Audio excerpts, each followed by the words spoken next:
अन्न से बनता है मन। अन्न को ब्रह्म कहा गया है। काया का समूचा ढांचा प्रकारांतर से खाद्य की परिणति है। व्यक्ति का गुण कर्म स्वभाव का मूलभूत ढांचा आहार के आधार पर ही बनता है। शिक्षा आदि से तो उस ढांचे को संभाला संजोया भर जाता है। यही कारण है कि अध्यात्म विज्ञान में आहार की उत्कृष्टता को अंतःकरण, विचार तंत्र एवं काय कलेवर की पवित्रता, प्रखरता का सर्वोपरि माध्यम माना गया है। आहार की शुद्धता पर ही मन का स्तर एवं उसकी शुद्धता निर्भर है। खान पान जितना सात्विक होगा, मन उसी अनुपात से निर्मल बनता चला जाएगा। मन की 11वीं इंद्रिय कहा गया है। वह भी शरीर का ही एक भाग है। अन्न से रस, रस से रक्त, रक्त से मांस, मांस से अस्थि, अस्थि से मज्जा, मेद, वीर्य आदि बनते बनते अन्न में मन बनता है। इसमें चेतना का समावेश तो है, पर मस्तिष्क संस्थान वस्तुतः अन्न शरीर का ही एक भाग है। इसलिए स्वाभाविक है कि जैसा स्तर आहार का होगा वैसा ही मन बनेगा। शरीर शास्त्री और मनोवैज्ञानिक भी इस संबंध में प्राय एक मत हैं कि आहार से मन का स्तर बनता है। प्रकृति की कैसी विचित्रता है कि जहाँ मन की प्रेरणा से शरीर को चित्र विचित्र काम करने पड़ते हैं, वहाँ यह भी एक रहस्य है कि मन का स्तर शरीर द्वारा बनता है। वह शरीर जो आहार का, अन्न का उत्पादक है, जिसके आधार पर वो बनता, बढ़ता, परिपुष्ट बनता और उसी का पाचन समाप्त होने पर अथवा उसमें विषाक्तता रहने पर वो मर भी जाता है। शरीर जहाँ मन का अनुचर है, वहाँ उसकी स्थिति को बनाने में प्रमुख भूमिका भी निभाता है। इस उलझन को देखते हुए ये नहीं कहा जा सकता कि शरीर प्रधान है या मन। गुत्थी इस तरह सुलझती है कि दोनों का सृजता अन्न है, इसलिए शरीर और मन दोनों का सूत्र संचालन मन को कहा जाए तो कुछ अत्युक्ति न होगी। अतः जीवन का, व्यक्तित्व का स्तर निर्धारित करने के लिए सबसे पहले अन्न के स्वरूप को संभालना पड़ता है, क्योंकि वही शरीर को बनाता है और उसी के अनुरूप मन की प्रवृत्ति बनती है। इस प्रधान आधार की शुद्धता पर ध्यान न दिया जाए तो न शरीर की स्थिति ठीक रहेगी और न मन की दिशाधारा में औचित्य बना रह सकेगा। अध्यात्म विज्ञान के वैज्ञानिक ऋषियों ने आहार के सूक्ष्म गुणों का, उसके समस्त आयामों का अत्यंत गंभीरतापूर्वक अध्ययन किया था और ये पाया था कि प्रत्येक खाद्य पदार्थ अपने में सात्विक, राजसिक और तामसिक गुण धारण किए हुए हैं और उनके खाने से मनोभूमि का निर्माण भी वैसा ही होता है। साथ ही ये भी शोध की गई थी कि आहार में निकटवर्ती स्थिति का प्रभाव ग्रहण करने का भी एक विशेष गुण है। दुष्ट, दुराचारी, दुर्भावना युक्त या हीन मनोवृत्ति के लोग यदि भोजन पकावें या परोसें तो उनके वे दुर्गुण आहार के साथ सम्मिश्रित होकर खाने वाले पर अपना प्रभाव अवश्य डालेंगे। न्याय और अन्याय से, पाप और पुण्य से कमाए हुए पैसे से जो आहार खरीदा गया है, उससे भी वो प्रभावित रहेगा। अनिति की कमाई से जो खाद्य सामग्री बनेगी वह अभक्ष्य है। उसका सेवन उपभोक्ता को अपनी बुरी प्रकृति से अवश्य ही प्रभावित करेगा। इन बातों पर भली प्रकार विचार करके ऋषियों ने साधक को सतोगुणी आहार ही अपनाने पर जोर दिया है। उनका भोजन स्वयं परम सात्विक होता था। महर्षि कणाद अन्न के दाने बीन कर गुजारा करते थे। पिपलाद का आहार था पीपल वृक्ष के फल। वैसी स्थिति यद्यपि आज कहीं नहीं पाई जा सकती, पर जितना कुछ संभव है आहार की सात्विकता और व्यवस्था पर अधिक से अधिक अंकुश रखना साधना की सफलता के लिए नितांत जरूरी है। मध्य एवं अन्यान्य नशीले पदार्थों का सेवन, मांस, प्याज, लहसुन, चटपटे एवं उत्तेजक मसाले, गरिष्ठ बासी बुसे, तमोगुणी प्रकृति के लोगों द्वारा बनाया हुआ अथवा अनिति से कमाया हुआ आहार भी सर्वथा त्याज्य है। इन बातों से खाद्यान्न मिताहार औषधि रूप समझकर भगवान का प्रसाद मानकर ग्रहण किया जाएगा वह शरीर और मन में सतोगुणी स्थिति पैदा करेगा और उसी के आधार पर साधना मार्ग में सफलता मिलनी संभव होगी। तैत्तिरीय उपनिषद में इस संबंध में अधिक प्रकाश डाला गया है और आत्मकल्याण के इच्छुकों को आहार शुद्धि का विशेष रूप से ध्यान रखने का निर्देश किया गया है। अंतःकरण शुद्ध होने पर विवेक बुद्धि ठीक काम करती है। उस विवेक से अज्ञान जन्य बंधन गुत्थियाँ खुलती हैं।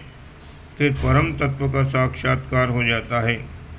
पाशुपत ब्रह्मोपनिषद में कहा गया है कि आहार में अभक्ष्य त्याग देने से चित्त शुद्ध हो जाता है। आहार की शुद्धि से चित्त की शुद्धि स्वयं में हो जाती है। जब चित्त शुद्ध हो जाता है तो क्रम से ज्ञान होता जाता है और अज्ञान की ग्रंथियाँ टूटती चली जाती हैं। यही बात छांदोग्य उपनिषद में कही गई है। उसके अनुसार आहार शुद्ध होने से अंतःकरण की शुद्धि होती है। अंतःकरण के शुद्ध हो जाने से भावना दृढ़ हो जाती है और भावना की स्थिरता से हृदय की समस्त गांठें खुल जाती हैं। उदाहरण खाकर साधना करने से साधक का इष्ट भी भ्रष्ट हो जाता है और उससे जिस प्रतिफल की आशा की गई थी वो प्राय नहीं प्राप्त होता। आत्मविद्या के ज्ञाता सदा से ये कहते आए हैं कि आत्मोन्नति की साधना तक प्रक्रिया में आहार शुद्धि का अति महत्वपूर्ण स्थान है। यदि उस ओर ध्यान नहीं दिया जाए और प्राणायाम, प्रत्याहार, चेती धोती, नेति धोती आदि आगे के क्रियाकलापों में उलझा जाए तो वह समय पूर्व की बात होगी। अक्सर ज्ञान सीखे बिना किसी बच्चे को ज्योमेट्री के कठिन प्रश्न हल करने को कहा जाए तो ये अनुपयुक्त ही होगा। आहार में मस्तिष्क और भावना स्तर को सात्विकता की दिशा में अग्रगामी बना सकने वाले तत्वों से संयुक्त न बनाया जा सके तो भूखे पेट फुटबॉल खेलने जैसा उपास्यास्पद होगा। आत्मिक प्रगति के लिए आहार शुद्धि पर पूरा जोर दिए जाने की आवश्यकता है। रसायन शास्त्री मानव शरीर को एक रासायनिक पिंड मानते हैं। मुख की लार से लेकर पाचन संस्थान में स्रावित होने वाले रसों और हार्मोनों तक विविध स्राव रासायनिक प्रक्रिया ही उत्पन्न करते हैं। स्नायु संस्थान, तंत्रिका जाल और कोशिका समूह में जहाँ विद्युत धाराएं अपना काम करती हैं वहाँ रासायनिक प्रक्रियाएं भी चलती रहती हैं। अन्न को रक्त के रूप में और रक्त को मांस मज्जा के रूप में बदलने का काम यही रासायनिक पद्धति करती है, जिसके आधार पर जीवन क्रम के अन्यान्य सारे क्रियाकलाप निर्भर हैं। श्वसन के माध्यम से ऑक्सीजन का शरीर में प्रवेश, रक्त में उसका घुलना और ऊर्जा उत्पन्न करना, इसे रासायनिक प्रक्रिया के अतिरिक्त और क्या कहा जाए। औषधि शास्त्र मनुष्य की रुग्णता और बलिष्ठता के पीछे रासायनिक हलचलों का ही कारण मानती है। मल परीक्षा, मूत्र परीक्षा, रक्त परीक्षा आदि में यही तो देखा जाता है कि भीतर कौन सा रसायन घट या बढ़ रहा है। औषधियाँ क्या हैं? विशुद्ध रूप से रसायन है। जो पदार्थ भीतर कम पड़ रहा है या बढ़ रहा है उसे संतुलित करने के लिए ही तो विभिन्न प्रकार के खनिज, क्षार, विटामिन, प्रोटीन आदि शरीर में पहुंचाए जाते हैं। ईंट चूने से बने मकान की टूट फूट भी तो आखिर ईंट चूने से ही सुधारी जाती है।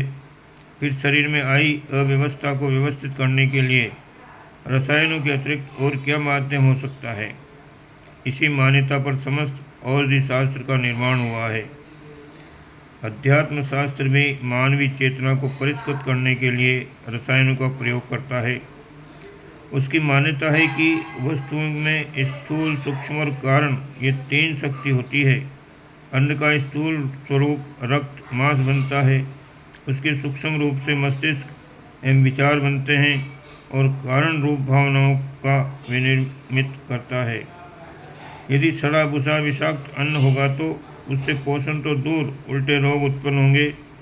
यदि दुष्प्रवृत्तियों के साथ कमाया हुआ और दुष्ट मनुष्यों के हाथों बना परोसा हुआ अन्न होगा तो उससे मस्तिष्क में दुर्बुद्धि उत्पन्न होगी।